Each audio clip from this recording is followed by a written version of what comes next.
Think of being on a hunting trip, skulking out in the vegetation with someone known for being strange. They raise their rifle at an unseen target, but whatever that target is, charges them, grabbing them and shaking them like a dog with a rag. The only thing is, you cannot see the creature, and any parts of the hunter it blocks disappear. This is the tale told at the inquest into the death of Hugh Morgan. But what truth lies behind the story? Hear the testimony, the details from Morgan's own journal, and the jury's decision. Then make your own mind up in The Damned Thing by Ambrose Bierce. To continue making content, we need to grow. So please like, subscribe, and be sure to click the bell, lest YouTube fails to tell you we are starting. But just as importantly, comment and share. The comments act like a book club, so come join in the fun. The algorithm must be fed, or else it will consume the channel, and comments are one of its favourite meals. Only you can feed it. To stay safe from the algorithm, consider joining the channel and help guide our explorations into the dark and terrible, either on Patreon or on YouTube, coming soon. In part 2, we hear the decision of the jury and find out what the journal contains. It's time to enter the Cave of Chronicles.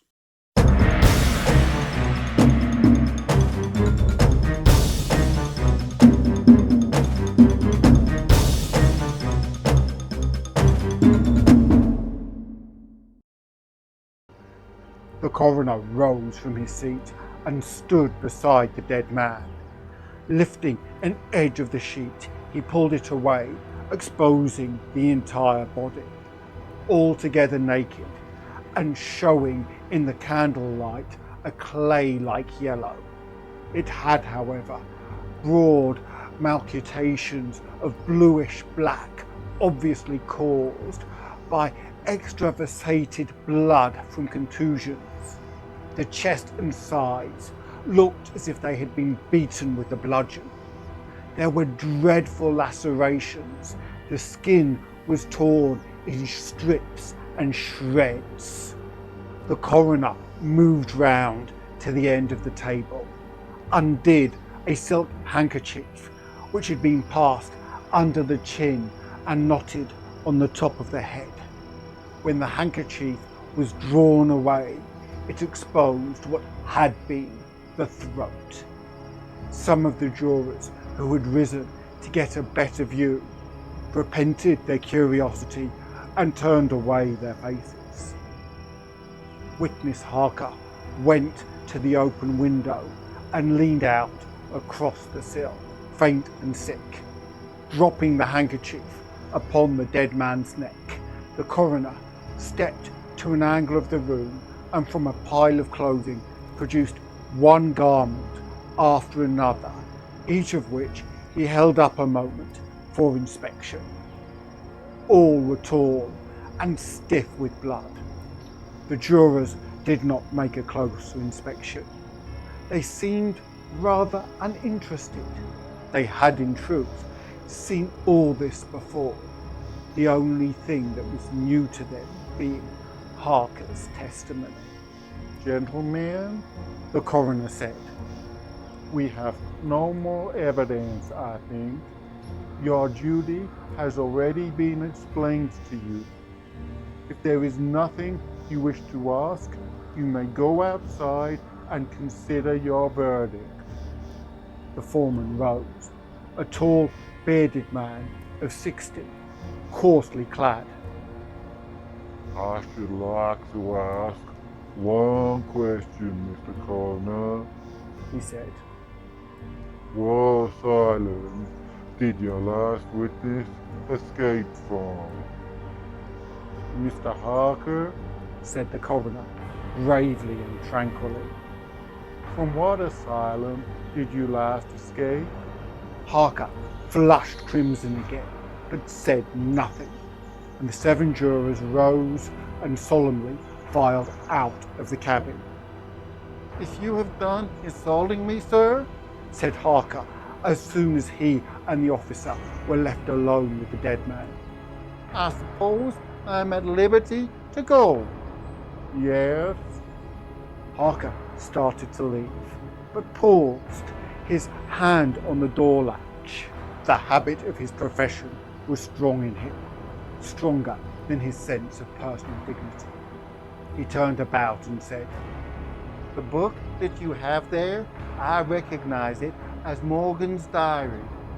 You seemed greatly interested in it. You read it while I was testifying. May I see it? The public would like. This book will cut no figure in this matter, replied the official, slipping it into his pocket.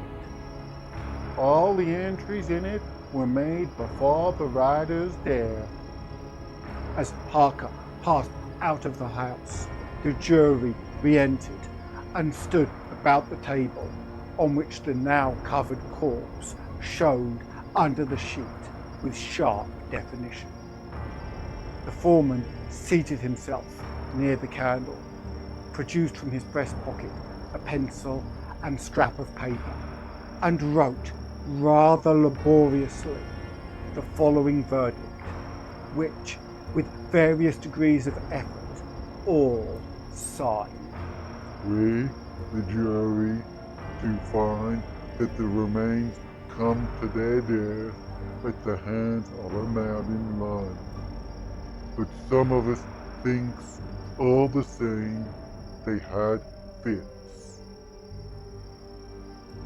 In the diary of the late Hugh Morgan are certain interesting entries having possibly a scientific value as suggestions.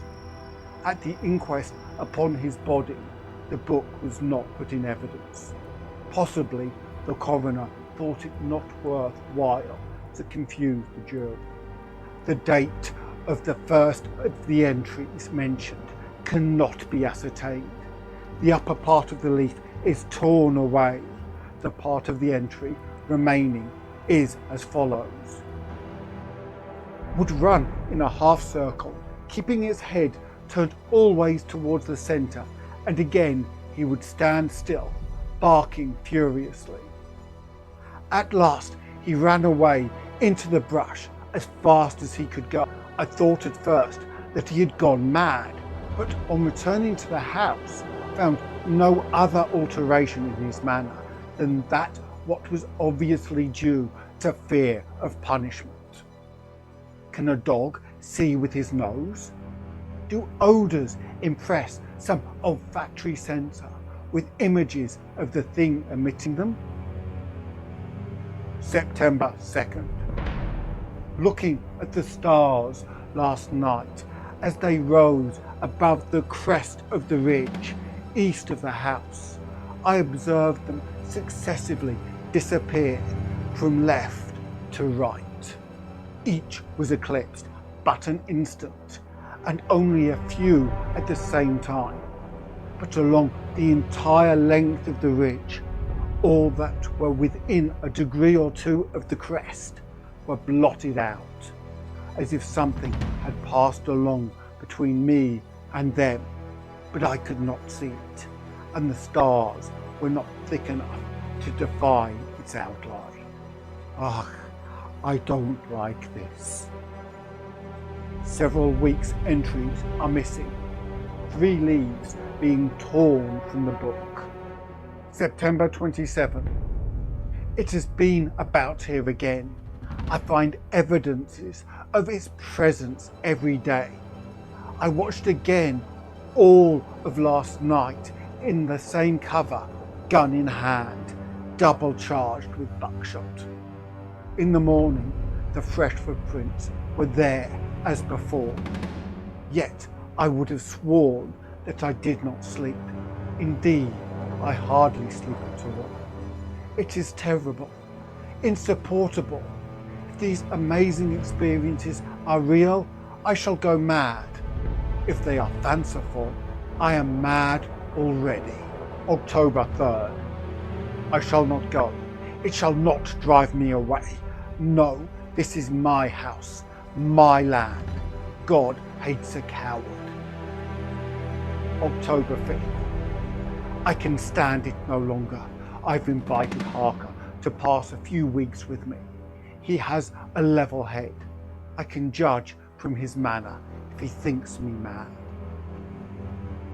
October 7th. I have the solution of the problem. It came to me last night, suddenly, as by revelation. How simple, how terribly simple. There are sounds that we cannot hear. At either end of the scale are notes that stir no chord of that imperfect instrument, the human ear. They are too high or too grave. I've observed a flock of blackbirds occupying an entire treetop, the tops of several trees, and all in full song. Suddenly, in a movement at absolutely the same instant, all spring into the air and fly away. How? They could not all see one another. Whole treetops intervened. At no point could a leader have been visible to all. There must have been a signal or warning or command, high and shrill above the din, but by me unheard. I have observed too the same simultaneous flight when all are silent among not only blackbirds but other birds. Quail, for example, widely separated by bushes, even on opposite sides of a hill. It is known to seamen that a school of whales, basking or sporting on the surface of the ocean, miles apart, with the convexity of the earth between them, will sometimes dive at the same instant, all gone out of sight in a moment. The signal has been sounded, too grave for the ear of the sailor at the masthead and his comrades on the deck, who nevertheless feel its vibrations in the ship as the stones of a cathedral are stirred by the bass of the organ.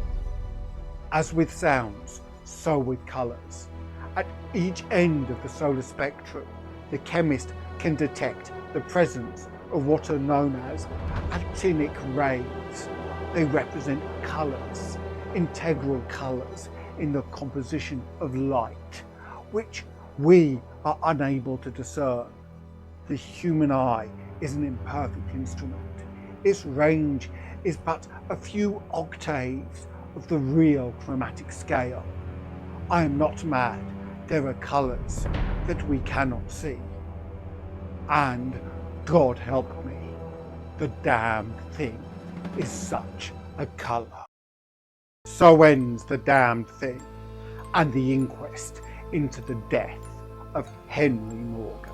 We currently release at least 3 episodes a week, as well as having live streams that chat guides the story on. So check the channel page to join in the fun. Link above. If you enjoyed the tale, it helps us if you let others know, so please click the like button and share with others that may be interested. Subscribing will let you travel with us on further adventures of the dark and terrible, with the bell notifying you as we set off.